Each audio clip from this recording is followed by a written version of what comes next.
the podcast filled with stories, experiences, and insights from leading high-performing team experts. Here are your hosts, Spencer Horn and Christian Napier. Well, hello, everyone, and welcome to another episode of Teamwork a Better Way. I'm Christian Napier, joined by Spencer Horn, and beautiful spring colors there, Spencer. How you doing? Happy Easter. I'm doing great. Well, happy Easter yesterday. Doing fabulous. Feeling springy, yes. How are you doing? I'm doing well. Yeah, Easter was yesterday, and we had a great Easter weekend. Today is April Fool's Day, and your mouse decided to play an April Fool's joke on you because it stopped working right when we were going live. Right when we were going live, we technology. Yep.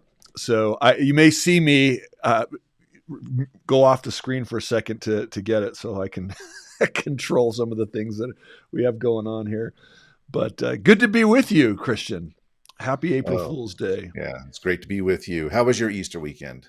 It was great. I mean, I went on Saturday accepting. I went for, my obligatory hike up in the mountains, and with just the rainy, drizzly weather we've had, it was just muddy. And so I tried to find some more gravelly trails and got a lot of mud. But my basement is finished.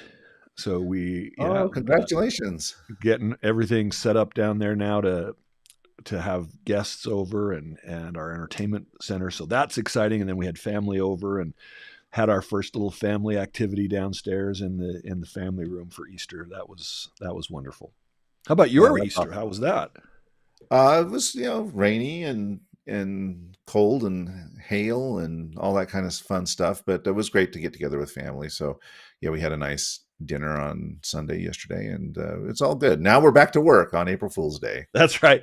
Hey, we have Quinn. Sorry, Quinn, I can't put your post up on the just yet. I'll try to do it later. But Quinn Jones says, "Good to see you both. Good to see you. Thanks for joining the show." Yeah, always grateful to have Quinn join us. And Spencer, you sent through a text to me. Yeah.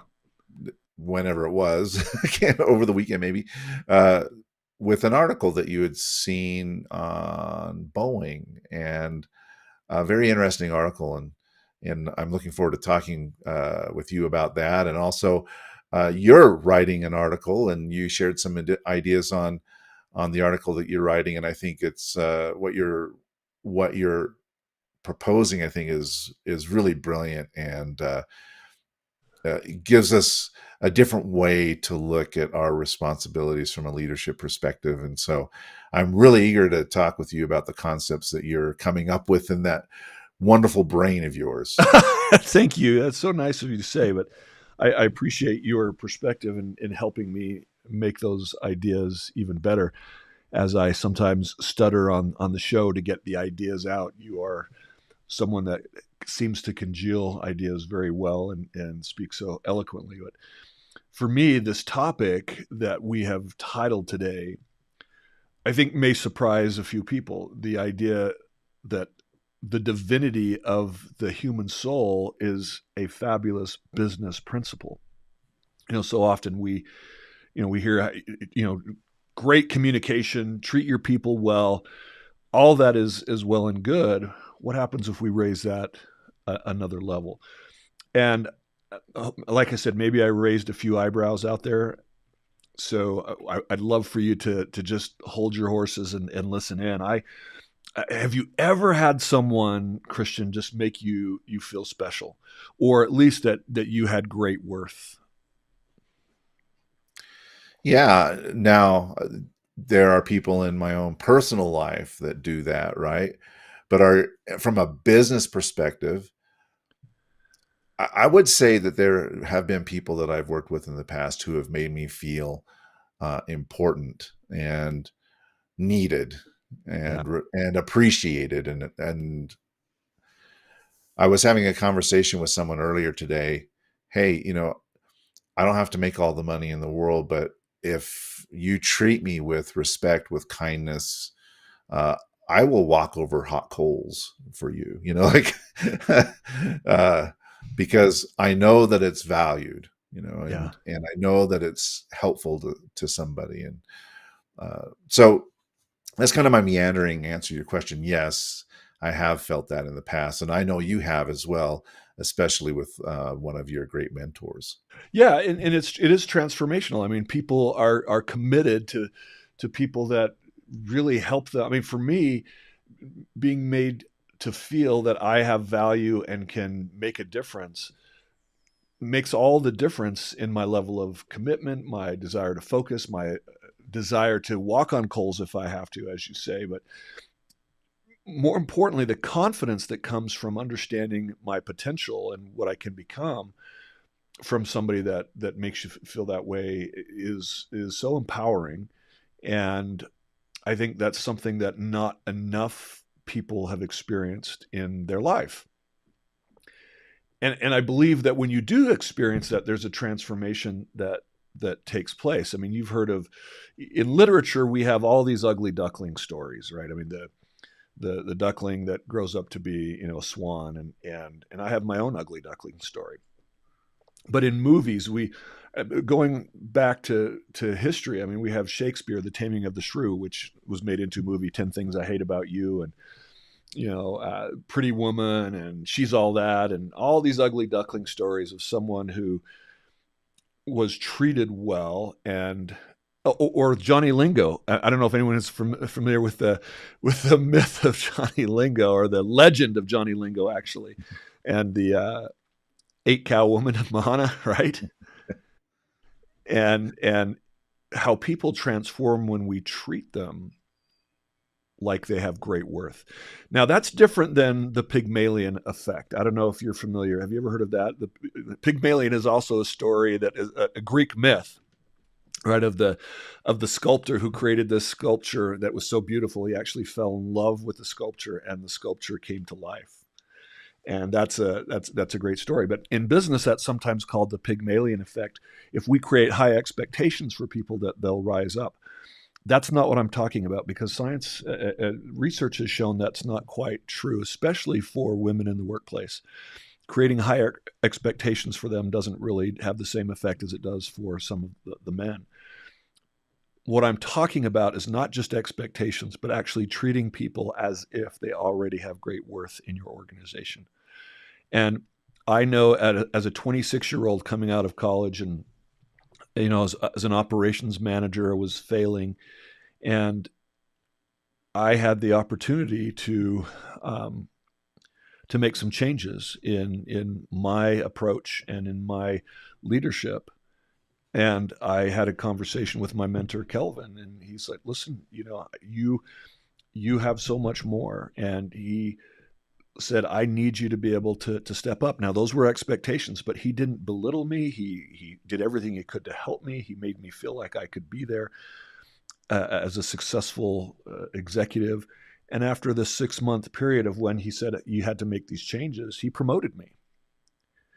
And he always, even though I could have failed that, I was in a situation, Christian, where I could have walked away and felt, well, if he's going to, create those kind of standards for me, I'm going to leave. He doesn't appreciate me. But just as you said, because of the relationship I had with him, I needed to walk on coals and make that transformation. And that's what I did. But that wasn't just because he had high expectations. It's because I knew he cared about me. I knew he wanted my success. He treated me with great dignity, and he did that with everybody. And I'll share some of those results as we go through. I just wanted to hear your response to that. Well, my response, I guess, just to give people backstory, why don't you tell them a little bit of the backstory of Kelvin? Because if I recall, I mean, he was a CEO of 2 publicly traded companies. And, so just kind of putting things into context. Well, let me go back even further before that. So Kelvin, and I'm writing about him in my book, which I hope to have come out in a few months. I mean, my goal is July. But he worked for his father in the furniture business in Oklahoma. And he describes his father as a benevolent dictator. His father was controlling of every way that the business ran, and there was an opportunity for his father to serve a mission for his church in England. And so he left for 3 years and left the business in his son's hands. Now, Kelvin was that young executive, and he wanted to do things differently. And so one of the things that he learned very early on is that there was a sales-driven organization, but the sales team had never participated in the goal before, ever, because it was always controlled by the dad and how he ran the business. Kelvin decided he wanted to open that up and give the team an opportunity to participate in the sales goal. And he made an incredibly high goal, like back then, $50,000 in a month, and that was a big goal for them. But he solicited all this input, and what he found is that when he brought the team into the goal, they cared more about hitting the goal than they did making the paycheck for themselves. And they became all in on this goal, and he treated them as partners in achieving that goal. He did other things with them to have them participate in the business and treat them like they were important, and not just, I want to use the right words, but not just a cog in the machine that could be replaced. That they were valued, and he learned so many valuable principles through those experiences of contrast between some different styles of leadership and how people responded to that. And he became a successful CEO of a medical device company called Dynatronics here in Utah, and then started a second publicly traded company to develop entertainment centers in tourist destinations. He created this company called International Tourist Entertainment Corporation, or iTech Attractions. And he hired me out of college, this unproven kid with a master's degree, and he gave me a chance. And the interesting thing is he didn't. I don't really think he cared as much how much I knew as how I treated people in my life. And so, as part of the interview process, Christian, we were going to create our first theater in Branson, Missouri, which is a kind of a senior citizen vacation spot, right? And it's such a fun place to go, but it's known as the silver hair or the gray hair type of Nashville, right? It's country music, but it's for older folks, and maybe over the hill country music stars go to retire there. And so we were going to build our first theater there, and as part of the interview process, he required my wife to join me in flying to Branson. Now, why would he do that? Well, he wanted to make sure that you treated her well, and that she was fully on board with things, I assume. I don't know. Yeah, for sure. He actually wanted to see, he wanted to get to know her, because he knew that if she was a quality person, which she is, as you know, much greater quality than me, that said something about me and my ability to have good people in my life. But he also wanted to know how I treated her, and he wanted to see how I interacted with people in the community. Would I be humble? Would I be proud? Would I represent the company well? His idea was, as a CEO, I want to surround myself with great people, even people that are smarter than me, and let them shine. And he said, if it was always about me and my abilities and my knowledge, then we're going to have trouble as a team. I want to elevate and lift other people up and give them opportunities to grow. But that starts with character. It starts with good people. And so that's what he looked for above all else. And if you were smart and talented, of course, that's that's a great plus. So where did the phrase, the divinity of the soul is paramount, come from? Great question. I never knew that phrase while I worked for him. I just saw him in action, and I just saw how he treated everyone, his wife, the respect that he treated her with, all the employees, the respect. He definitely had high standards. I mean, I told you he kind of gave me an ultimatum, right? Otherwise, he would have to make a change. But he treated our tenants with respect. He treated business partners with dignity and respect. He gave me of his time. People love working for Kelvin. He was, in his 60s, so maybe a little bit older than I am now. He was athletic. He played racquetball, and he was so funny. He would just, you see, as soon as he found out that somebody played racquetball, he would just totally sandbag him. Oh, hey, would you come play with me? I'm an old guy. And he would wipe the floor with him. He was very competitive, but he was fun. We had fun at work. He made work a blast. And, he was just giving. And I was just so surprised at how people were willing to work so hard for him. And so I've been writing down many of these experiences, and I'll share more of them as we go today. But as I was writing these experiences down, I said, I need to interview Kelvin. And he's getting, I believe he's close to 90, if not in his 90s. I forgot how old, I can't remember exactly how old he was. And so I texted him. I said, Kelvin, how old are you? And he never responded. But he's getting older, and I want to make sure that I captured some of his thoughts before he left the earth. And so one of the things that I asked him was, I said, just nonchalantly, I said, so Kelvin, what is your business philosophy? What drives your leadership style? And without hesitation, he said, the divinity of the human soul is paramount. And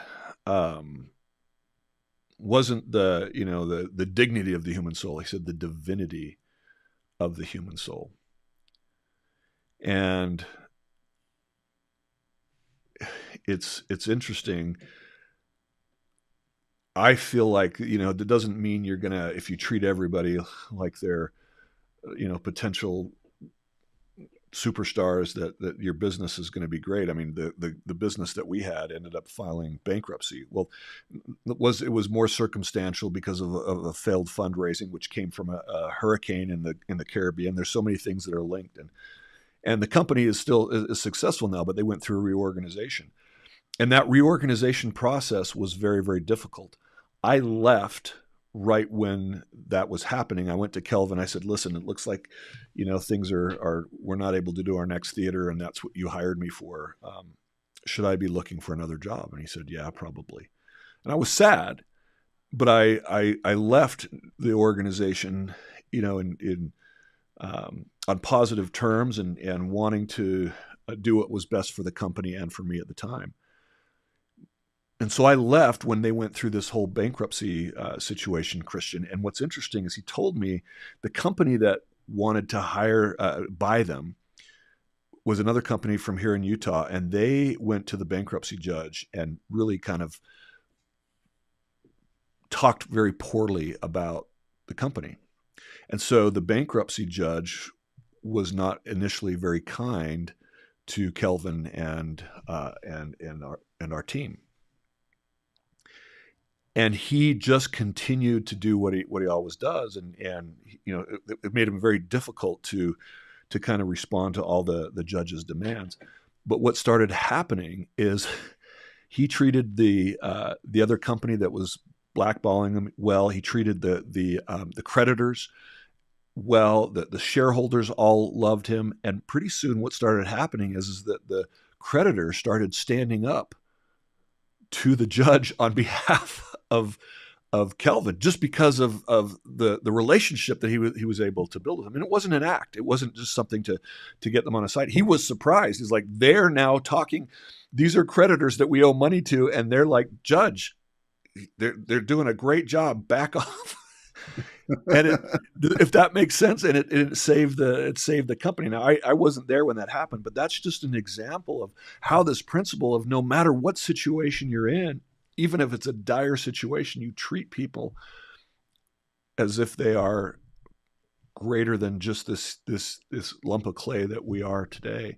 that they're more than that, and you treat them with dignity and respect, and it's amazing what will happen. Well, that's a fascinating story. I had not heard that. I had not heard that story before. I know you've talked at length about Kelvin and the impact that he's had on you, but I wasn't aware of all of that backstory. So I appreciate you giving us this additional context. And I know that when you say a word like divinity, it might have religious connotations and things. And we're not on this podcast anyway trying to be divisive in any way about Exactly. about theology or anything. No, but I think the point of it, the point of you bringing it up is when you are having an interaction with another person, is to make sure you're wearing the proper set of lenses, that will allow you to understand who they really are and then act accordingly, right? Or even who they can become if they're not, if who they are is not what you need right now. That's the ugly duckling story, right? You treat people who they can become, and they eventually they'll transform into that beautiful swan. I mean, I don't know that I'm a swan. I mean, mostly, but definitely transformed into something better than I was. And what was really interesting about the experience that you shared there, Spencer, was not only did he feel that way about his employees, but he felt that way about everybody, even the people who were his adversaries, right? The people who were acquiring the company, the judge, they were potential adversaries, but he continued to go about his business and building relationships of trust with them as well, which is, I would say, not super common in today's environment, right? We're often taught to take advantage of windows that people open, and it's an us versus them. It's, for us to succeed, they must fail kind of attitude. And it doesn't sound to me like that's the attitude that Kevin had. Kelvin did not have that. And it's interesting. There's more to the story, because I didn't know this part of the bankruptcy story about this other company treating them poorly. I did know that they were trying to buy us. And so I got to know them. And when I left, I went to work for another company to build a theater, and then that opportunity ended. And so I reached out to that company, to that CEO, and he hired me on a short-term contract. And so I went to work for that other company about 2 years after this, and completely different experience. Here's somebody that, that talked the moral game, but did not treat people the same way. I was there for maybe a year on, short-term 2 6-month contracts. And the culture was so different. It was all about profits and bottom line. And of course, that's why we're in business. And I think about how much pride I had in working for Kelvin versus for this other individual. It's not even close. How much harder I worked for Kelvin compared to this other individual. And I like some of the people that I worked with, but I didn't have a high performance team experience that, I think about your experience with the Salt Lake Olympic, committee that you worked for. And that's an experience that was a transformational experience for you, right? I mean, you think back, and it's so rare to have those experiences, but it came from incredible leadership that you experienced. So the same was true for me. Less than 12% of teams worldwide are high performing, and according to that article that was published in Harvard Business Review in January, less than 9% of 1,000 executives from all over the world that were studied feel like they're a part of high performing teams. So anywhere from 8 to 12%, maybe 15% if we're generous, are even high performing. That means there's a lot of people out there that are struggling to have positive experiences in the workplace because they have leaders that don't treat them with the respect of a Kelvin.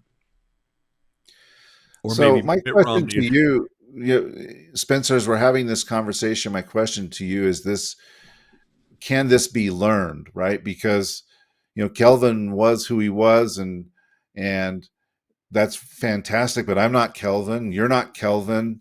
Our listeners, our viewers, they are not Kelvin, right? So, can we develop leadership traits that help our employees and our customers?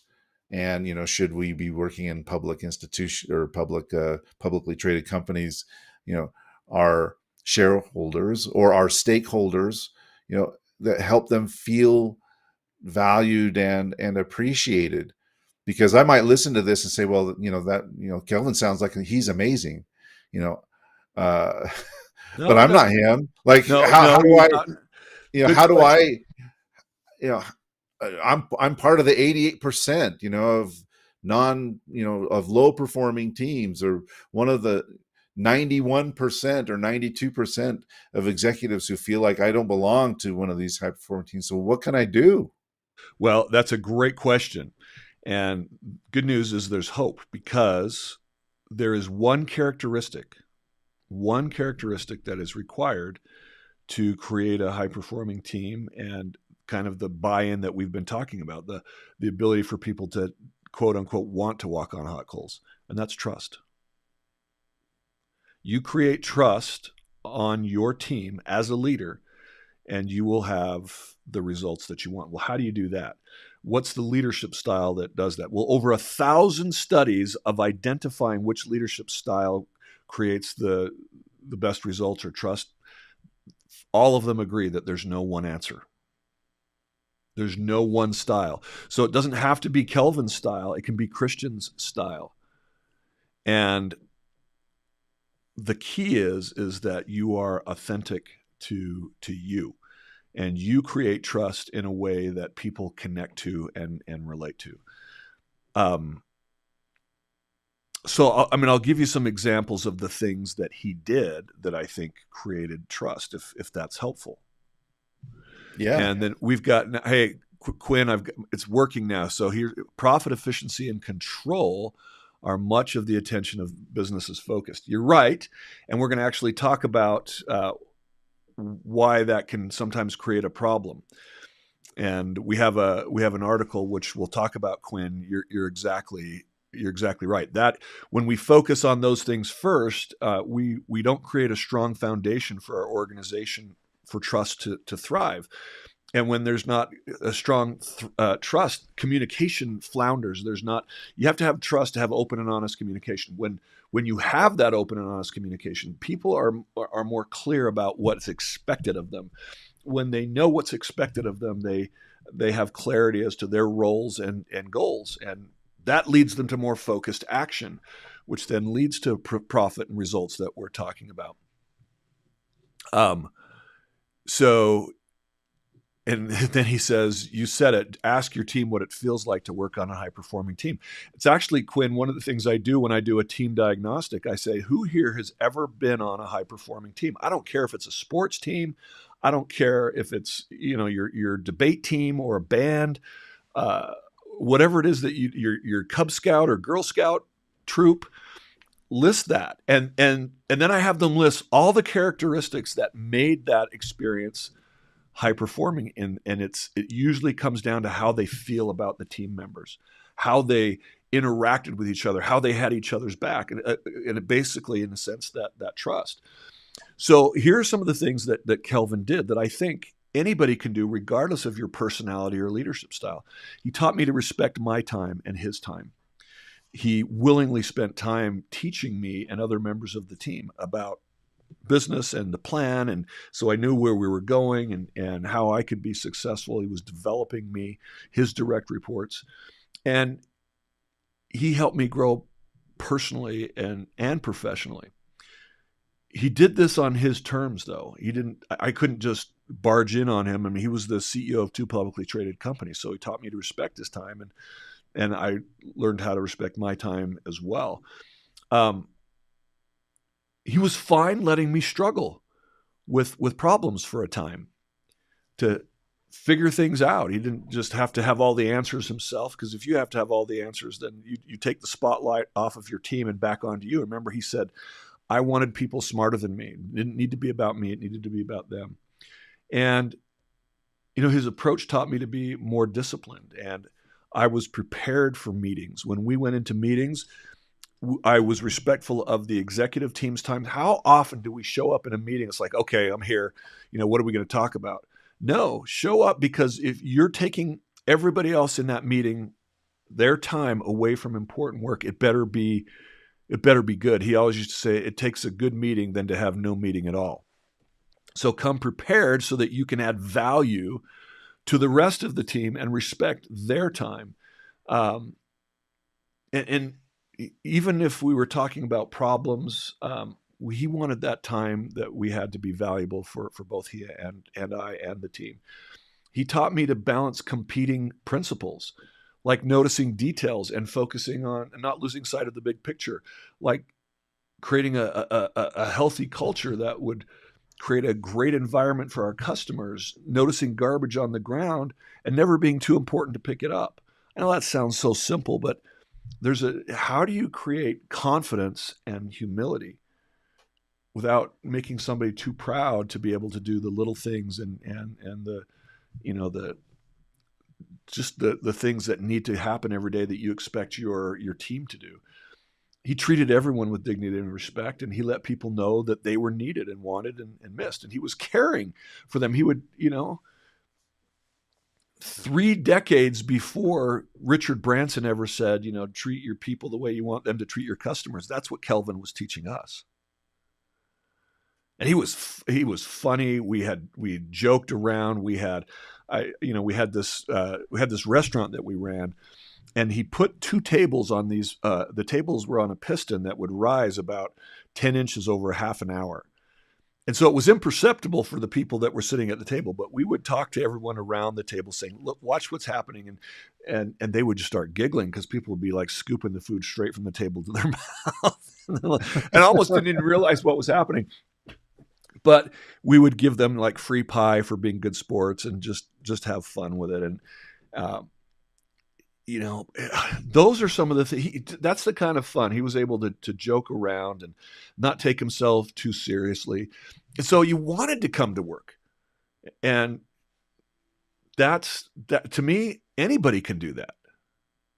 But if you want to make it all about you and you know more than everybody else, even if you do, what's the impact of that? You have all the answers. Well, then no one's going to take any initiative, because they only will wait forever for you to make a decision and tell them what to do. Or if they do and you tell them, well, that was the way, I wouldn't have done it that way, then again, there's no initiative, there's no desire to try new things, there's no ownership whatsoever. And you need your people, even though they're not owners, to take ownership of their responsibilities. And that only happens when you give them some freedom. So those are some of the things that I think anybody can do. So I have a thought on this, Spencer. It just occurred to me. I've been, over the past couple of weeks, I've been having conversations with a number of managers, like director level people primarily, or manager level, and asking questions related to the success of projects that they've delivered in the last year or so, right? Yeah. And what were the reasons for that success? And the number one reason was they established good communication. They figured out ways to work together. But the number 2 reason for that success was they felt like this particular project succeeded because it was mandated by the executives. This thing has to work. We have to get this done. We have a hard deadline. And in some, not all cases, and I'm still having conversations, so this is not like uh, the be all end all, but the trend is showing that, well, if the executive team shows is reflecting that this is a priority, this has to get done. And especially if they allocate additional resources, we're going to pull a person off of this project. We're going to assign them to your team to help you, right? Well, then that shows And that the they're actually projects are successful. right. And so the takeaway from that, when it comes to what you're talking about, is the team will basically reflect the priorities of the executive, right? So when it comes to building this kind of a culture, if the executives really want it, it's going to happen. So the question is how, coming back to Quinn's question, how can executives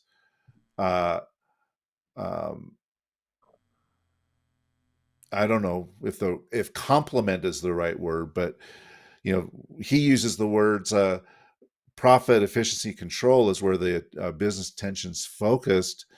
So how do the executives, create this culture acknowledging, to use your words, the divinity of the human soul is paramount, and then everything else will work out.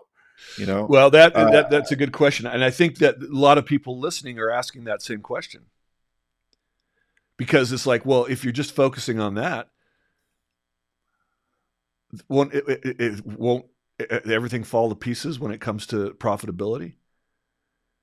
I mean, that's what you're asking, right? If we don't focus on profitability, and here's the answer: they're not mutually exclusive. You can treat people with dignity and still focus on profit. I mean, we were a publicly traded company. He ran 2 publicly traded companies. That means that we have a responsibility to shareholders to create a return on investment. The mandate was for us to be profitable. And we had, as I was a public officer, I was the vice president of that publicly traded company. I had liability if we did not care for our investors' investment. I personally could be liable. That's a lot of responsibility for a 27-year-old kid. But we took that responsibility seriously. We returned and reported to our board, to our shareholders regularly. Here's what's going on. Here are the problems. Here are the problems that we see. So when, for example, we were getting ready to do our next public offering, our next theater was going to be in St. Thomas, the Virgin Islands.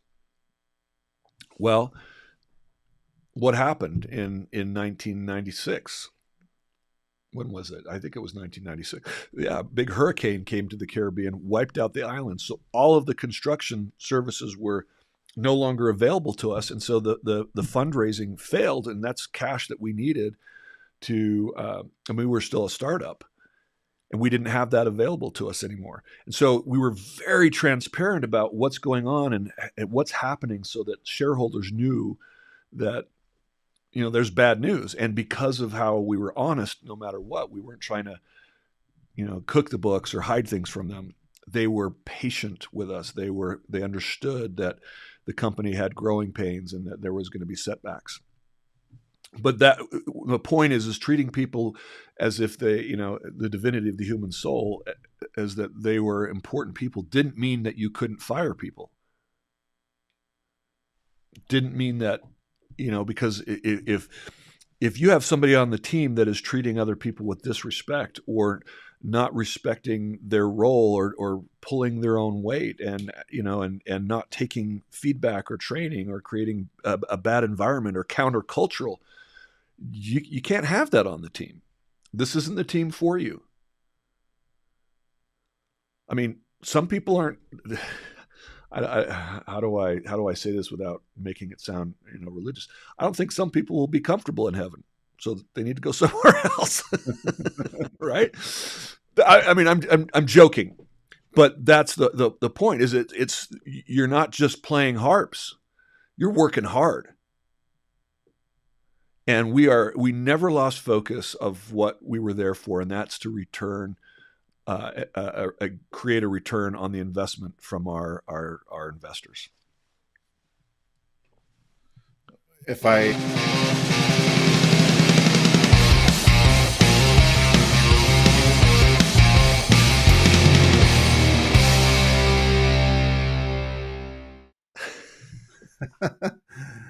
Okay, so um, I like the word that he uses, which is this is paramount, right? Yeah, So yeah. when you say paramount, you're basically saying this is the most important thing, Most right? important thing, yes. It is the most important thing. And, maybe an investor or a shareholder might look at that and be a little bit confused. Like, well, no, I mean, the most important thing is for me to earn a return on my investment. That's my most important thing. You need to generate a return on my investment. And I think what Kelvin is saying is to give us the best chance to earn the optimal return on your investment, we need to treat everybody accordingly, right? So Right. uh, it it is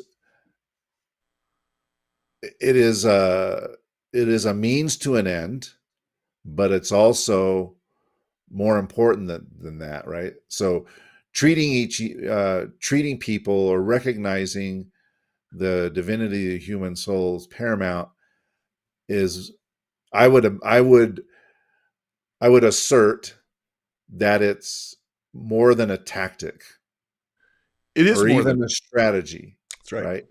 It is a core value, Yep. and that core value will drive optimal returns for your stakeholders. It will drive culture. It will drive your team's performance more than uh, looking at the quarter by quarter statistics Yeah. and I those mean, kind of things. so many of what Wall Street looks for, Christian, is perverse in terms of its long-term sustainability, right? Because you can have profit for a short period of time, and some investors are only interested in a short-term return. Well, that creates all kinds of problems. Look at a company like Costco. When they when those founders started out, they said we are going to pay people our hourly people more than usual. I mean, and they paid them a lot. And investors are saying, well, why would you do that? That's not going to create a profit the way if you were to just slash that and create the biggest margin possible. No, we're going to pay our people first. We're going to take care of our people first. And if you look at Costco's stock value, every year it continues to grow in value every year. And because they didn't follow the Wall Street wisdom of profitability first. I've probably told this story before, but think about there's a restaurant here in town years and years and years ago that was very popular. It was a fish restaurant called Bratton's on 7th East and 4th South. And I can still picture that little fish hanging down. And Bratton's was famous for this incredibly creamy clam chowder, a New England style of clam chowder.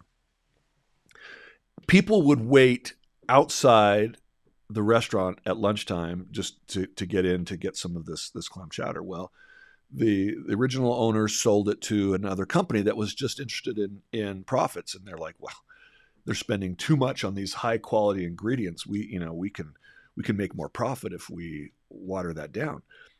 And guess what happened when they did that? Profits went up. For a time. For a time. Pretty soon those lines were no longer there because people realized, well, it's not the same. The quality is not there. What I'm paying for, I'm not getting the value of what I wanted. And so the sustainability of that profitability was gone and they went out of business. So anyway, that's what I'm saying is that you get to continue to focus on profitability, but sometimes if you only focus on profit, we have a story that has just come out in Boeing. I wanted to talk about that as a company here in the United States that's going through a lot of problems right now. I'd love it if you'd share some of the history of what you were sharing with me earlier today about Boeing Corporation.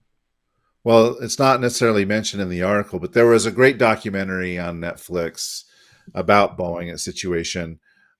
This coming on the heels of the issues with the MCAS system that ended up causing two Boeing 737 MAX airplanes to crash, killing hundreds of passengers, and then freezing all of the active planes that were in service, so they couldn't fly. They were not certified to fly again. And then, Boeing was not able to deliver all those airplanes. But why did that happen? And it was a decades long. And again, I'm not an expert on Boeing. I'm just reflecting on what I saw in this documentary. And I know the documentary shows one point of view, and there are many perspectives out there. So I don't purport to be any kind of expert here. But what it shows is a story that is similar to the story about the restaurant that you just shared with Bratton's, where Boeing, started out in the 20s and 30s and 40s. And then going on into the 50s, 60s, 70s, and 80s, being a very engineering-driven company. The leadership were engineers. They were hyper-focused on the quality of their product. And then when they merged with McDonnell Douglas in the 1990s, the McDonnell Douglas culture was more focused on driving shareholder value, generating revenues, and so on and so forth. So the company culture began to shift, and it caused some tension and some consternation between the old engineering folks, and then these new people coming in who were more driven by revenues and profitability and making sure that the shareholders are getting a good return on their investment, and so on and so forth. And they did things like move their headquarters out of where all the engineering was done back in the state of Washington, in Seattle, to Chicago, and they really started even more focusing on the globalization of their supply chain, and getting all kinds of parts from all different kinds of places. As a result, over decades, that culture shifted and resulted in some horrific events. Yeah, we're not just watering down soup. We're talking about lives here. Yeah, we're talking about lives that were lost, and then what happens to shareholder value, right? Oh yeah, that's such a good point, because now the value of the stock keeps declining, and so Boeing is trying to respond and replace. They just replaced. Was it the CEO of the commercial aircraft unit in 2019? The president and CEO was ousted, with David Calhoun taking his place. So we thought, oh, the problem's going to be solved. Well, they just fired David Calhoun here recently. Right now, he's being replaced by someone else. So sometimes just changing the leadership at the top is not enough. You have created this culture that is going to take a long time to be able to shift. And that's why, surround yourself with good people. I have a story of somebody I know personally that worked for Boeing very recently. And this was a person who loves the aviation industry, and Boeing was his dream job. And he reached out to me at one point, absolutely distraught. I mean, I don't want to go into the details, but it was catastrophic for him personally. What did he do that caused Boeing to fire him?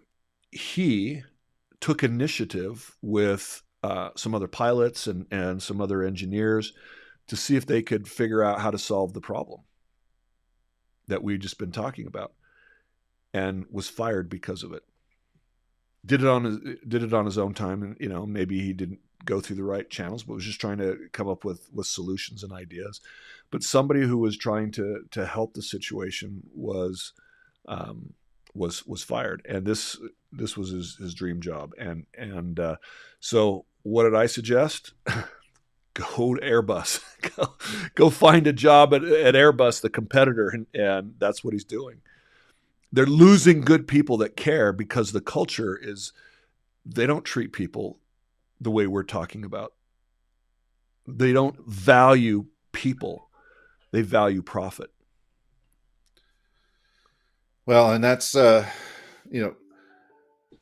know that's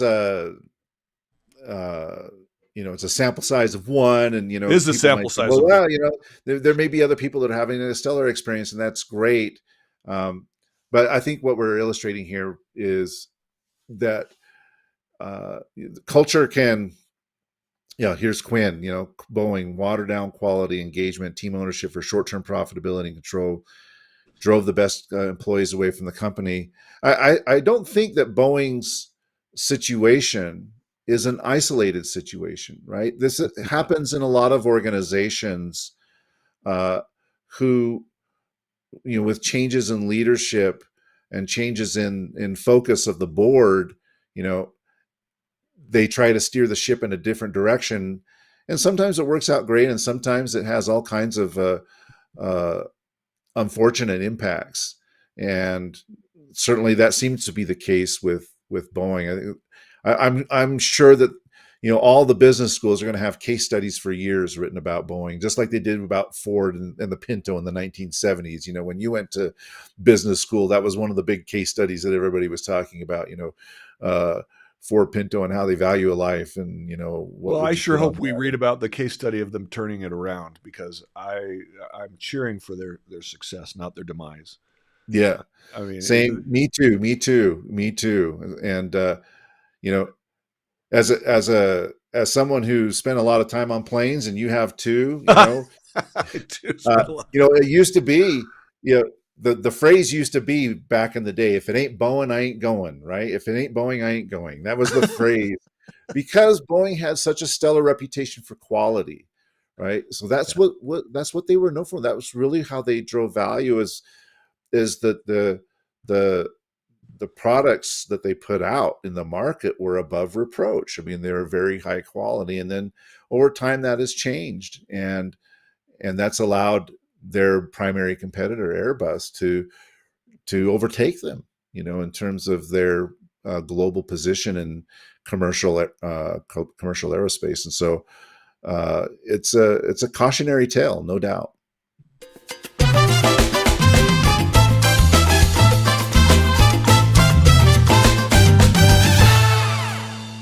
My favorite seat's right next to that exit window, so that's a dangerous seat, I guess, right? Yeah, I got to make sure the door's bolted properly. Well, listen, we've gone long here as usual.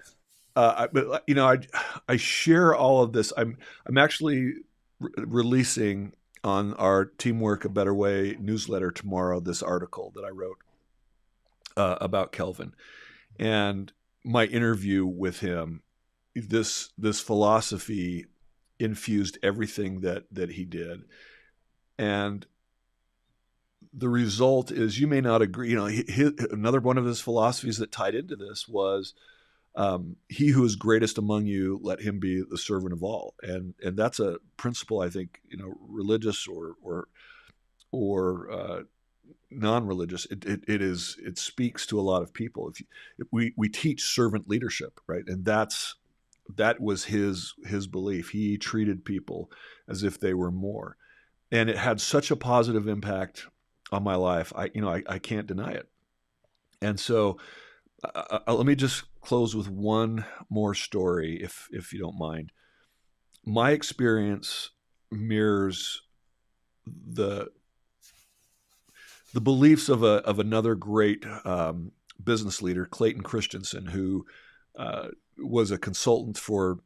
He's the one who created the innovator's dilemma, right? He's the one who created the whole disruptive technology idea. That Netflix disrupted Blockbuster, and Uber, the taxi system. That was his brainchild, and how you avoid being disrupted and how you disrupt yourself. And brilliant man, taught at the Harvard Business School until a couple of years ago when he passed away. Was my son-in-law's professor, just revered by people all over the world. And his business philosophy was that management is the most noble of professions if it is practiced well. And here's why. He says, no other profession or occupation offers as many ways to help people learn and grow and take responsibility and be recognized for achievement and contribute to the success of the team. So in a way, that's very similar in its approach and its philosophy. It is the most noble of all professions if practiced well. Why? Because you make people important, and you make them of great worth, even of divine worth.